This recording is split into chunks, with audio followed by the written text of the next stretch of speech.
Hello, Heart of the Lion Ministries. This is Evangelist Christian back with you again.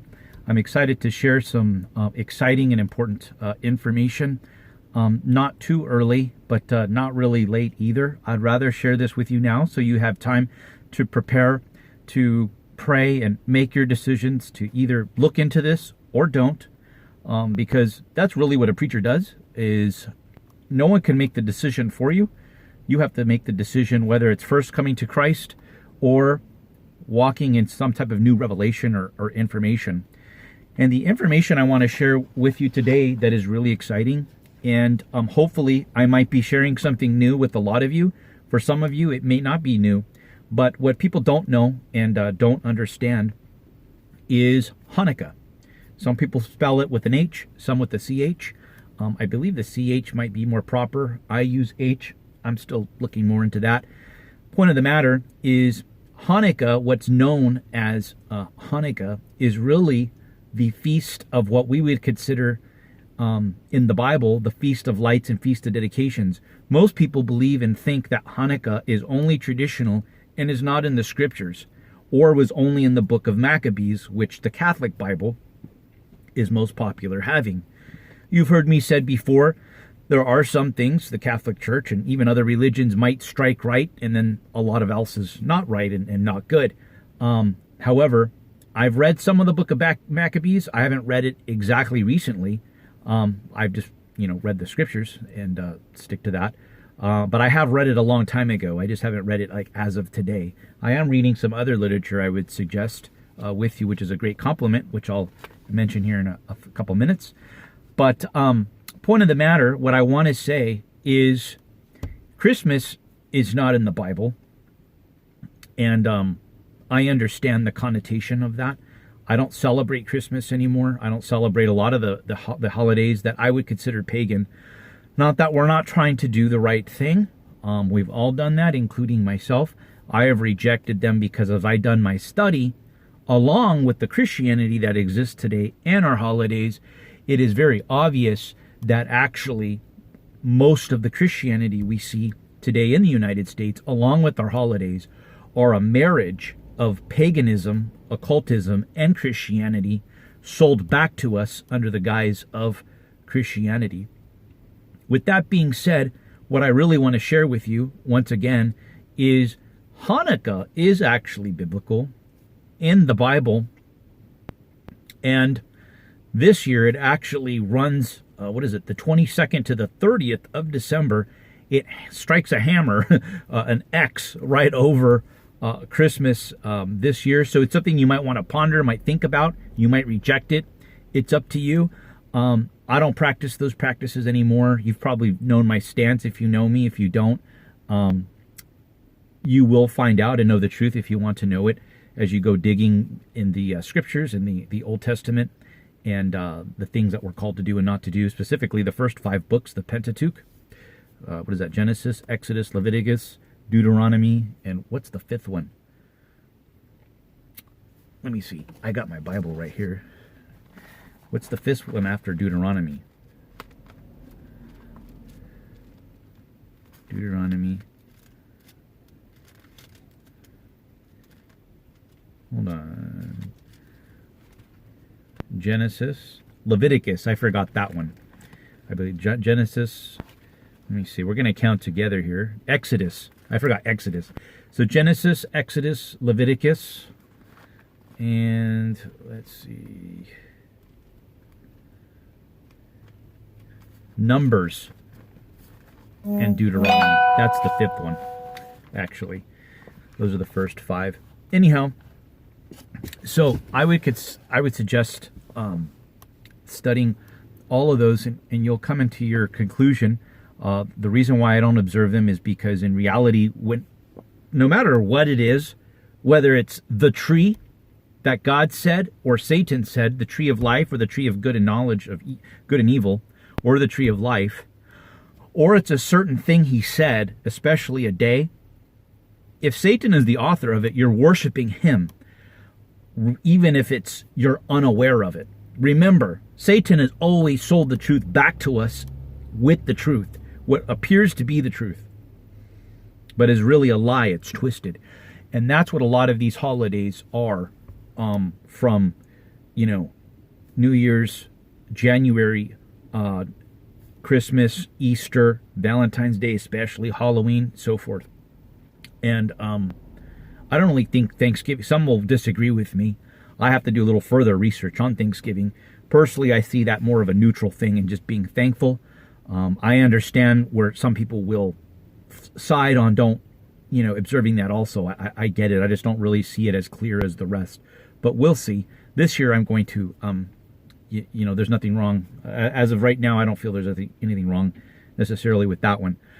But in John, I just want to plant this information with you.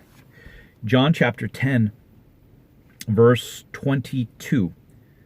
There's nothing to explain it. I'm just going to show you this is where Hanukkah is at. John 10:22, it says, "Now it was the feast of dedication in Jerusalem, and it was winter.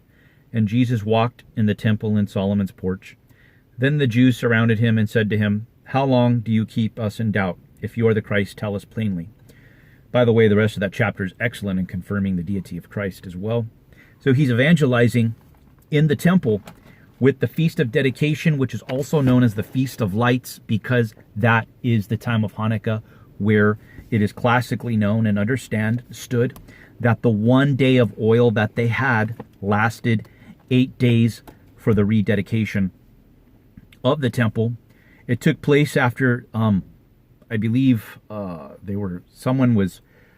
of the high priests was forcing them to sacrifice a pig. That's where, by the way, much of the persecution of, let me back up two steps here. At this point, around 170 years, give or take, before Christ, there was a persecutor named Antiochus Epiphanes, a Greek, I believe, leader of that time. By the way, this is a nice little book. If you want to read it, it's probably super cheap. It's a nice complimentary. Half of it is recipes. The other half is information, but it's the Gospel according to Hanukkah. And it says Chosen People Ministries. This is a nice little read. Puts the cookies on the bottom shelf. I'm just kind of reiterating what I read, what I already know, because I already knew this. I was just kind of fine-tuning what I already do every year. But to present it in a way where I'm not force-feeding you, but I'm just, helping you to open up to the possibility of studying and changing practices as God is calling his church out of Babylon, because that's what this is. What is happening at this time as a lot of revelation is coming to the forefront, even corruption in the news and even in the churches and everything. The light is shining, and judgment starts in the house of God, it says. But the light is shining. Anyhow, what happened is the Maccabees basically won the temple back after they were being persecuted and being forced out of all of their traditions. And who was leading it was Antiochus Epiphanes, which was a Greek commander. And which that means also, what does that mean? It says, I think, God in the manifest. Pretty arrogant, actually, because he was no Jesus Christ, obviously, at all. And what happened is he led the charge to Hellenize the Israelites, the Jews, which led in the removal of the new moons, the Sabbaths, and the feasts and holidays. He was basically removing their worship, the true worship that they were commanded to do. And that was all taking place around 170, 175 before Christ, BC. And while all this was happening, they were being forced to sacrifice unkosher meat, pigs, on the altar. And this is where we get our tradition of ham at Easter and Christmas time, because this is the tradition that they were doing at the time, persecuting the real Christians, or real believers, I would call them. But they were being forced to sacrifice pigs there. And what happened is the family Matthias became known. I'm reading this from the book. The family Matthias became known as the Maccabees from the Hebrew word hammer. So they were obviously they were observant Torah believers, Jews, Israelites, who were worshiping Yah according to the times and seasons of Yah's calendar, not Satan's. The feasts, the Sabbath, and the holidays. The days, the Sabbath, and the feasts, and the new moons. So they got that name afterwards because of what happened. This family, known as Matthias, with his son Judah Maccabee, they rose up with the persecution while they were being forced to slaughter a pig, and they slaughtered the high priest and took over the temple and rededicated it to Christ, to Messiah.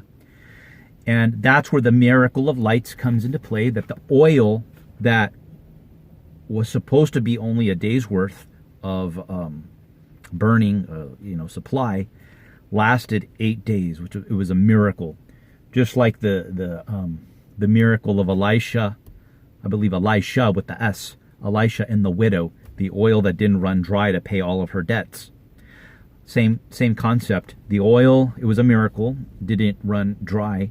And so that's where you get the 9 candlestick menorah, the middle candle being the servant candle, which is Yahushua, that lights the rest of the 8 days.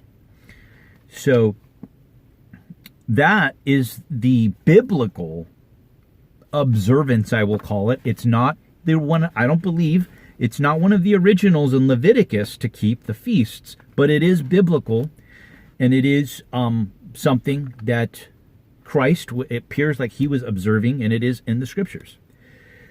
So, and it is around the same time that Christmas is at, and that's what Satan did to remove and take worship away from Yahushua at that time frame, along with the other pagan holidays that we have in our country. So that is that. I just want to say Hanukkah is biblical. It is in the Bible. Read John chapter 10, verse 10. No one notices it because it's called the Feast of Dedication. Why is it called the Feast of Dedication? It's the dedication, rededication of the temple. That's what it is.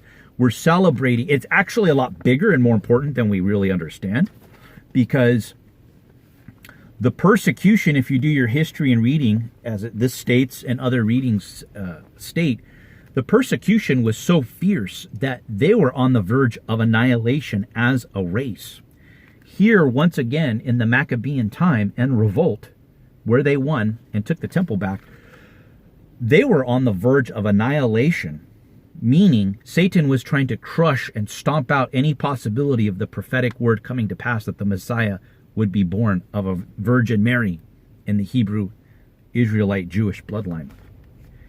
And basically, this was genocide that was taking place, and that was going to take place and was taking place to eliminate the Jews fully from existence. And once again, God flipped the switch. Whenever there is a powerful move, I'm just stating what I see. This doesn't have to happen all the time before there's a powerful move of God. What I've seen, when there has been a powerful move of God, Satan is on the prowl beforehand. Look at what happened with the birth of Moses and then Jesus after this. The birth of Jesus came after this, the Maccabees, the dedication of the temple, around 170, 160 years later.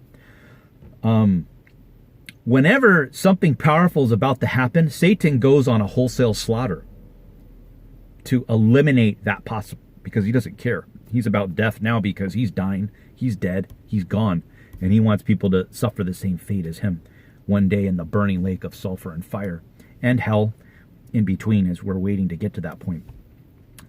But whenever something powerful happens like that, that's how Satan goes on the assault. He's always on the assault, but he really targets more fiercely the bloodlines and tries to eliminate people, and eliminate possibilities and prophecies from coming to pass.